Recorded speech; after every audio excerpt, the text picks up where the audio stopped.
Hello, Abnormal Family. Just got through having our live tonight, Saturday night.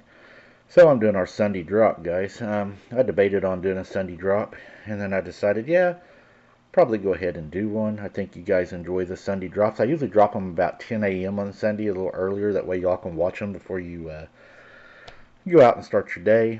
But this one here kind of reminded me of an encounter I had. So I'm going to go ahead and share it with you and then maybe talk a little bit about my encounter. This happened a few years ago whenever I was around 16 years old.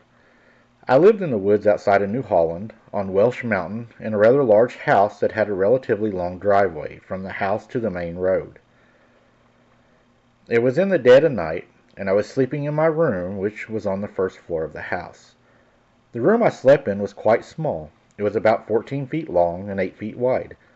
My bed at the time was a futon, and it was placed against the back wall, which directly above my bed on the wall was one of two windows that my room had.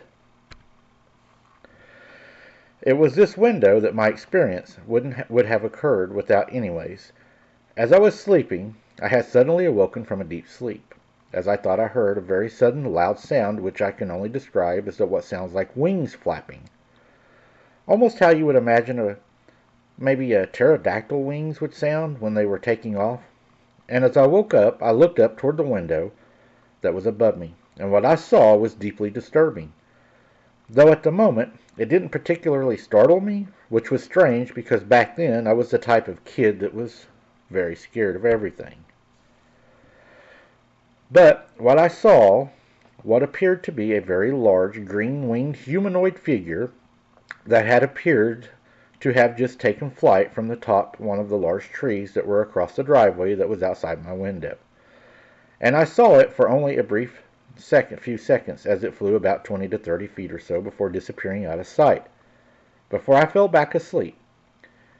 But during those 4 seconds or so, I could very clearly make out many of the creature's bodily features.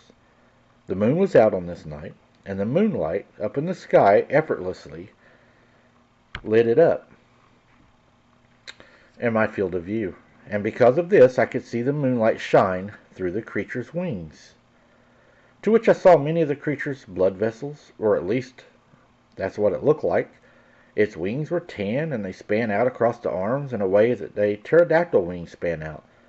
Only the wings didn't connect down to the legs, they adjoined its body, down toward the lower abdomen. Its head appeared to be very short, with horns that were only around 2 inches long. Its body was very muscular looking, and it appeared to glisten in the moonlight, kind of how water would glisten on a person that had been swimming during the night. Its feet had short claws on each of its toes, as well as its fingers.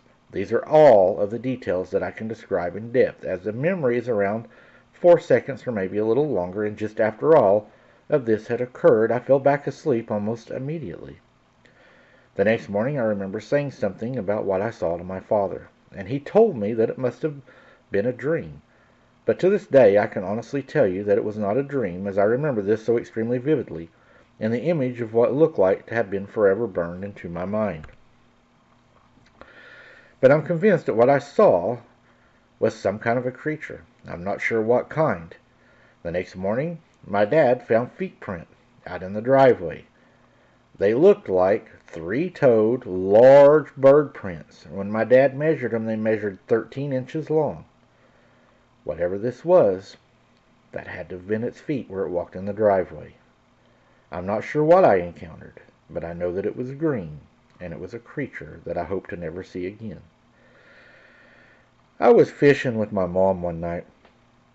We were doing a whole lot of fishing a couple of years ago. We was actually having a whole lot of fun doing that, and actually some of the better years.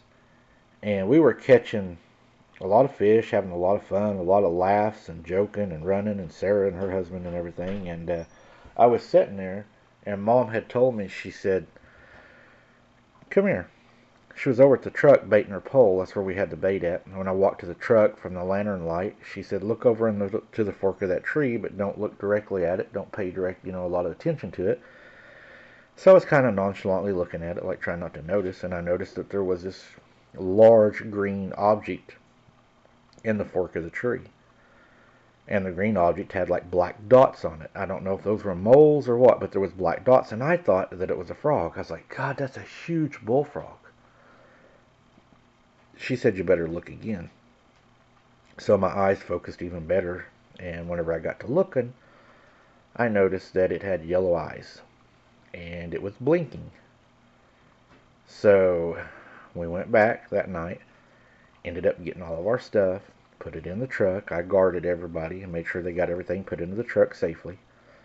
And as we got everything put into the truck and drove away, we were all pretty relieved because it was pretty wild looking. I went back the next day with Sarah, and we measured from the ground up to the fork of the tree to where it would have been standing behind the tree, and it was like, I think it was a little over 7 foot tall is how tall it would have had to be. So yeah, I've seen the green thing too. I'm not sure what it was. It was a dark green, like a bullfrog color with black dots on its face and large yellow eyes, like big round like hoot owl eyes, and you could see it blinking. It was just standing there watching us. But I hope you enjoyed this, guys. I hope you all have a great Sunday. Thank you for the support you gave us Saturday night on the live. It really means a lot to us. Thank you for the likes. And until next time, guys, keep your head on a swivel. Don't be something's dinner. Oh, one last thing. I'm going to put the link to my Wide Open Adventures video in the description of this. And if you all would like, come over and subscribe there. And we'd love to have you over there. This summer, we're really going to kick that channel off. And I'd like to keep a lot of you guys over there because I think we have the best subscribers. So we'll see you on the next one, guys. Thanks for watching.